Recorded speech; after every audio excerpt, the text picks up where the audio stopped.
النهارده حلقتنا حلقه سخنه جدا جدا. احنا كالعاده في موجة الصحافه بنتكلم عما نشرته الصحف العربيه والاجنبيه والمصريه. النهارده حبيت ان ابدا مع حضراتكم واتكلم عما لم تنشره ولن تنشره الصحف المصريه. مش لان هم مش عايزين ينشروا، لان حضراتكم الجريمه النهارده اللي معانا وقضيه اكبر فساد في عصر السيسي دلوقتي، طلع قرار من النائب العام الحالي او القائم بعمل النائب العام بحظر النشر فيها. ليه؟ لان فيها 9 وزراء لصوص وحراميه بالصوت والصوره بالمساندات، وفيها صحفيين واعلاميين، وفيها شخصيات سياسيه.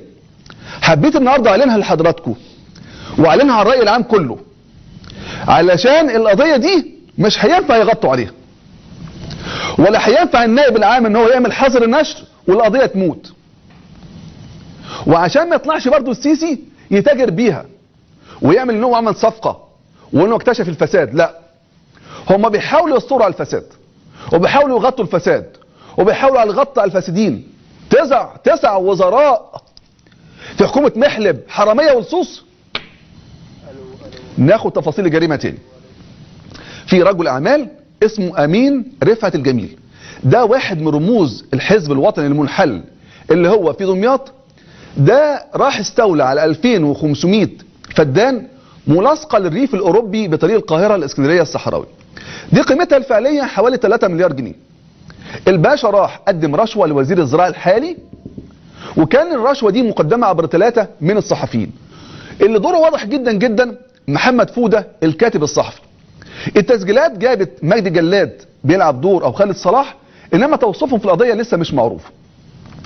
محمد فوده ده سجين سابق معروف، ده طريق الممثله غاده عبد الرازق. عفوا انا قلت غاده عادل، انا يعني ثقافتي في الممثلين قد تكون ضعيفه شويه، انما هو جوز او طليق الممثله غاده عبد الرازق، وده له قضيه كبيره جدا ايام مبارك، هو وماهر الجندي، قضيه برضه رشوه وخدوهم وحبسوهم 5 سنين. التفاصيل بتقول ان راجل الاعمال ده الراشي اللي هو ايمن رفعت الجميل ده استطاع الحصول على موافقه وزير الزراعه المرتشي، ودفع له شيك بمبلغ 2.5 مليون جنيه تحت الحساب عشان يحط ايده وضع اليد على الارض دي 2500 فدان بالمخالفه للقانون.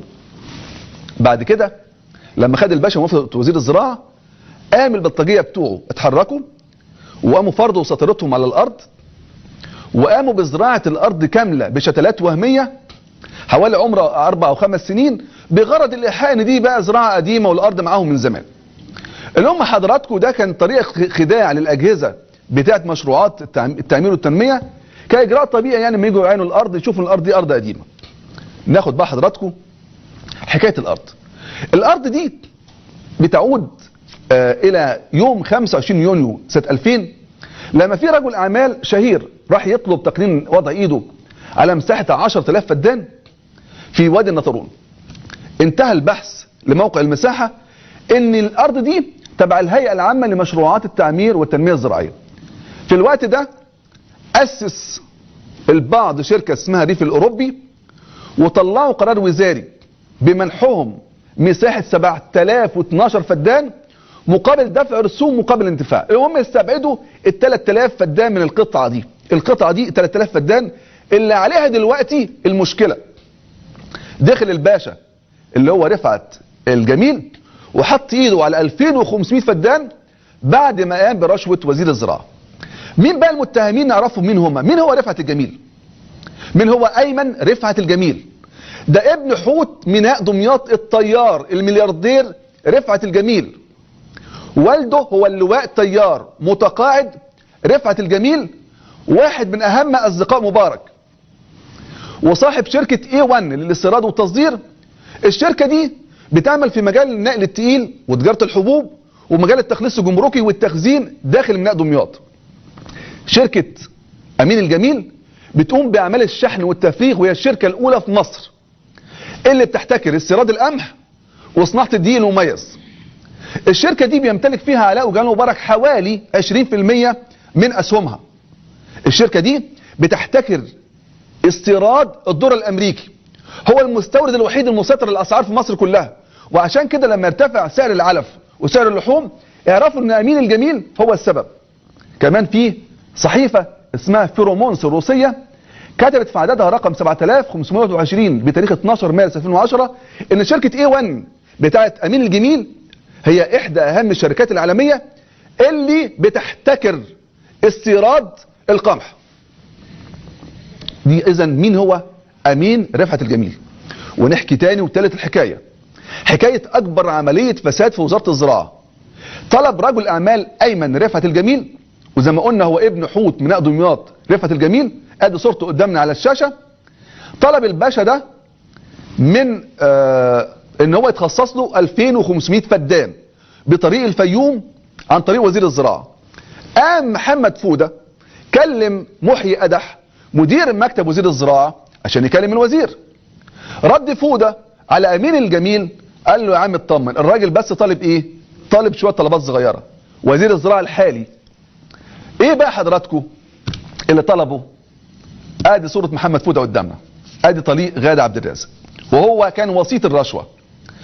الوزير طلب فيلا في التجمع الخامس وصيدلية لبنته وشوية بدل غالية ومبالغ مالية حوالي نص مليون. تاني اقول الوزير طلب ايه؟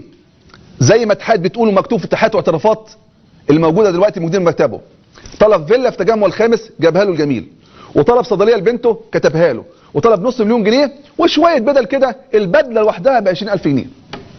ده بحسب كلام محمد فودة انه سلم الحاجات دي للوزير عن طريق السواق بتاعه اللي اتقبض عليه واعترف انه سلم كل حاجة للوزير، الوزير الحالي اللي لسه قاعد لحد النهارده على كرسيه. ادي الوزير اللي معانا صلاح هلال، ادي الوزير المرتشي والوزير الفاسد. طيب الرقابة الإدارية سجلت دلوقتي، طبعا انتوا عارفين في مصر دلوقتي كل حاجة مسجلة، العسكر بيسجلوا لكل حاجة حتى غرف النوم. سجلوا تليفونات مدير مكتب الوزير اللي هو محيي قدح واخبار الرشوة وعلاقته بمحمد فودة، اللي هم اتحركت قوة من 6 عربات شروكي من الرقابة الإدارية والأموال العامة والنيابة وراحت قبضت على محيي قدح مدير مكتب الوزير في مكتبه الساعة 12 الظهر. وتاني يوم قبضوا على فودة في سكنه في الفور سيزونز الساعة 3:30 العصر. خلي بالكم بقول لكم بالتفاصيل بالوقت. البيه محمد فودة طليق غادة عبد الرازق واخد شقة بجناح بقاله 4 سنين كاملة في الفور سيزونز، اللي هم بيفتشوا الجناح لقوا فيه خزنتين خاصين بحضرته، واحدة منهم مليانة صور عقود تخصيص واوراق خلصها فودة من كل الوزارات لصالح اكبر واهم رجال اعمال في مصر، ومنهم رجل الاعمال منصور عامر. المفاجأة كانت انه كمان كان بيسجل كل مكالماته مع الوزراء وبيحتفظ بنسخة منها، ودي كانت كنز للرقابة. طبعا هنا عرض محمد فودة وايمن الجميل لما اتقبض عليهم اللي هم يعترفوا بكل حاجة ويقدموا الادلة والمساندات لكشف قضايا اخرى، بس على شرط يحطوهم كشهود ملك في القضية دي ويخرجوهم منها. وبالفعل قالوا لهم خلاص انتوا شهود، قولوا لنا بقى انهالت المعلومات على الرقابة الإدارية وتبين حصول كتير من الوزراء السابقين والحاليين على أراضي الدولة بالمستندات. من هم الوزراء بقى اللي في أوراق القضية؟ وتاني المرة 10 وال100 وال1000 بقولها، المعلومات دي وصلنا إليها من مكتب التحقيقات عند النائب العام، ليس فيها أي معلومة خارج السياق في الأوراق. خدوا عندكم أحمد الزند استولى على أراضي الخريجين في بورسعيد. الوزير عادل لبيب وزير التنمية المحلية، ووزير الصحة عادل العدوي، الاثنين استولوا على أراضي الخريجين في محافظة البحيرة. ناخد محمد اخو ايمن ابو حديد، ده استولى على اراضي في محافظة كفر الشيخ. بتفريغ التسجيلات بتاعت محمد فودة اتبين تورط 3 وزراء حاليين في مكالمات مع وزير الزراعة برضه بطريقة رشوة، عايزين يخصصوا اراضي الدولة. هم 3 وزراء، هم بالترتيب وزير التموين خالد حنفي، ثبتت المكالمات والتسجيلات ان هو تقدم وعشان يستولي على ارض الدولة 2 وزير التعليم محب الرفاعي. 3 وزير الأوقاف محمد مختار جمعة. طبعا ال3 وزراء دول لهم تسجيلات ان هم قدموا رشاوى علشان ياخدوا اراضي.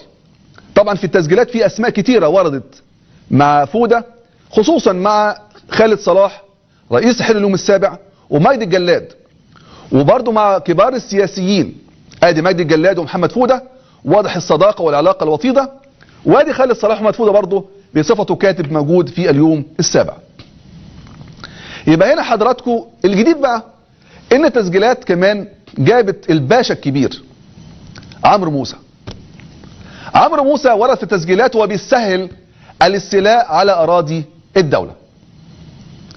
انا من هنا لابد بعد كشف هذه القضية ان ارسل تحية واجبة الى ائتلاف شباب الثورة بالهيئة العامة لمشروعات التعمير والتنمية الزراعية اللي دخل طرف في القضية وهددوا بالتقدم ببلاغ في الواقعة برمتها لجهات التحقيق في قضايا الفساد بوزارة الزراعة في حالة عدم استرداد الأرض وطرحها للبيع بالمزاد لكل المصريين. 9 وزراء، لا دول 10، 9 وزراء السيسي اختارهم في الحكومة دي، وجاب رئيسهم محلب اللي هو اصلا اوريدي معروف ان هو حرامي ولص، و9 بالعشر بتاعهم طلعوا وزراء حرامية بيسرقوا البلد، بيسرقوا اراضي البلد. خلونا حضراتكم نطلع فاصل ونرجع لحضراتكم نبتدي النهارده مع عناوين الصحف المحلية والعربية والأجنبية.